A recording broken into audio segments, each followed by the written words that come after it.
Baiklah, di video ini kita akan lanjutkan tentang pentingnya jumlah atau pentingnya kuantitatif dalam persamaan kimia.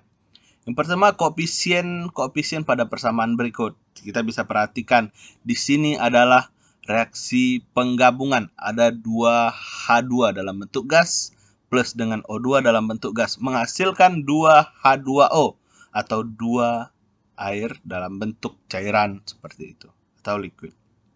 Nah, di situ kita bisa lihat ada 2H2. Artinya ada 2 molekul H2. O2, artinya ada 1 molekul O2. 2H2O, ada 2 molekul H2O. Nah, seperti itu. Nah, kita bisa ini kan, substitusi X ke dalam 2 tersebut. Ada 2X molekul H2, ada X molekul O2. Menghasilkan 2X molekul H2O. Nah, jadi bila X tersebut kita substitusi dengan bilangan Avogadro atau 6,02205 dikali 10 pangkat 3, maka X molekul itu, X yang tadi di atas, adalah sama dengan 1 mol. Jadi persamaan di atas berarti juga 2 mol H2O, 1 mol O2, 2 mol H2O. Nah, persamaan kimia itu memungkinkan kita menulis pernyataan berikut. Di sini ada pernyataannya. 2 mol H2 dihasilkan dari 2 mol H2O, maksudnya 2 mol H2O yang dihasilkan itu didapat dari 2 mol H2. Nah, kemudian 2 mol H2O itu juga didapatkan dari setiap 1 mol O2, seperti itu. Kemudian 2 mol H2 digunakan untuk setiap 1 mol O2 yang digunakan, kira-kira seperti itu. Kemudian contoh, berapa H2O dalam mol yang merupakan hasil pembakaran H2 yang berlebih 3,3 mol O2. Nah, kita bisa lihat di situ ada 2 mol H2O yang dihasilkan dari 1 mol O2. Kita ingat reaksi tadi, jumlah mol H2O, karena berapa mol H2O yang ditanyakan, akan sama dengan, nah, kelebihannya dikali dengan 2 mol H2O, karena 2 mol H2O itu dihasilkan dari 1 mol O2. Nah, di sini ada O2, jadi 2 per 1. Jadi tinggal kita kalikan, 3 dikali 2 dibagi dengan 1, menghasilkan 6,6 mol H2O. Kira-kira seperti itu. Kemudian ini contoh keempat. Berapa massa H2 harus bereaksi dengan O2 berlebih? Berlebih harus digarisbawahi. Supaya menghasilkan 5,40 gram H2O. Nah, di sini kita bisa lihat informasi dari soal ada O2 berlebih, bukan H2 ya. Yang tidak diketahui adalah jumlah dari satu fraksi H2 yang membentuk H2O. Kemudian satuannya adalah gram. Itu adalah informasi yang kita dapat dari soal di atas, begitu.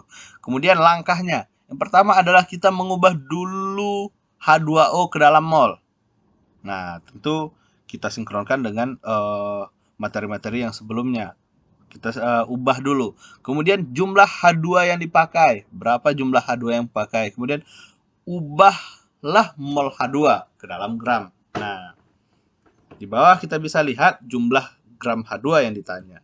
Ada 5,4 gram H2. Ya. H2O maksudnya. Yang ditanya adalah H2 dan yang diketahui adalah H2O. Kita konversi dulu gram tersebut ke dalam mol. Mol H2O. Nah, kita buat saja berbanding terbalik gramnya. Di sini ada 18. 18 itu adalah berat molekulnya. Jadi kita konversi 5 kali 1 dibagi 18. Kemudian berapa H2 yang digunakan untuk menghasilkan H2O. Berarti kita ingat lagi rumus tadi, ada 2 H2 yang dihasilkan untuk menghasilkan 2 H2O seperti itu. Nah, mol ya saja molnya hilang semua. Oh, masih tinggal molnya 1. Kemudian baru kita kalikan dengan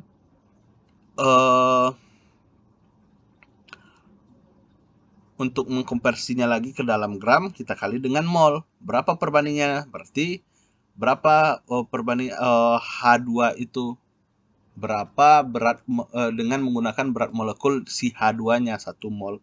H2 itu berapa berat molekulnya? 2,02. Nah, tinggal kita bisa lihat, kita coret gram, gram, mol, mol, mol, mol. Berarti tinggal gramnya yang 2,2 gram H2 seperti itu. Maka hasilnya adalah 6,06 gram H2 seperti itu. Kemudian konsentrasi, kemudian kita reaksi kimia dalam larutan. Konsentrasi molar atau molaritas adalah konsentrasi larutan yang dinyatakan dengan jumlah mol zat per liter larutan. Nah, di sini harus kita paham dulu apa beda molar dan molal. Nah, kita bisa di situ, molar adalah jumlah mol zat terlarut, itu yang harus kita garis bawahi. Jumlah mol zat terlarut dalam jumlah liter larutan. Jadi mol per liter. Nah, bisa juga kita buat dalam milimol, berarti dalam mililiter perbandingannya seperti itu. Nah, ini kita bisa lihat 0,5 mol urea CONH2 2 kali dilarutkan dalam 1 liter larutan pelarut air. Maka konsentrasi molarnya adalah 0,5 dibagi dengan 1000. Seperti itu. Maka dapat 0, bukan 1000, 1 liter larutan begitu, atau 1000 mili. Maka hasilnya 0,5 molar urea CONH2 2 kali. Kemudian reaksi kimia dalam larutan. Jumlah zat terlarut dalam keadaan awal lebih pekat kemudian dijadikan larutan encer. Nah, ini adalah rumus pengenceran di mana jumlah mol zat terlarut sama dengan molaritas dikali dengan volume, atau milimol juga sama dengan kali dengan mililiter. Nah, bila suatu zat diencerkan, jumlah zat terlarut tetap baik pada larutan, pada keadaan awal maupun pada keadaan akhir.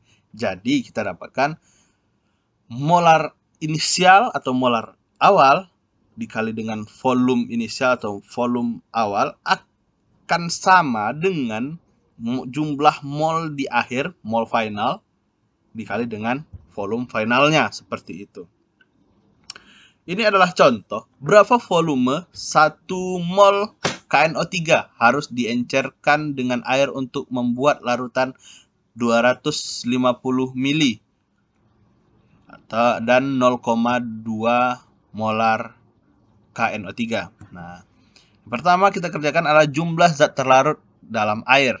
Jumlah mol KNO3-nya sama dengan 0,25 liter larutan. Mililiter itu kita konversi ya. Nah, kemudian dikali dengan mol KNO3 ada 0,2 per liter larutan. Oke, jadi sehingga nanti liternya hilang, tinggal molnya. Jadi 0,25 kali 2 per 1 jadi 0,05 mol KNO3 atau 50 milimol KNO3 seperti itu. Nah, jumlah volume 1 molar KNO3 diambil untuk mendapatkan 0,5 mol KNO3 seperti itu. Nah, jumlah liter larutan sama dengan 0,05 mol KNO3 per liter per 1000 mol 1 mol KNO3 seperti itu. Nah, dihasilkan 0,05 liter larutan. Nah, dalam mililiter juga sama, tinggal konversi. Nah, berikut adalah contoh soal. Silahkan kita kerjakan itu untuk memperkaya hasanah kita. Terima kasih.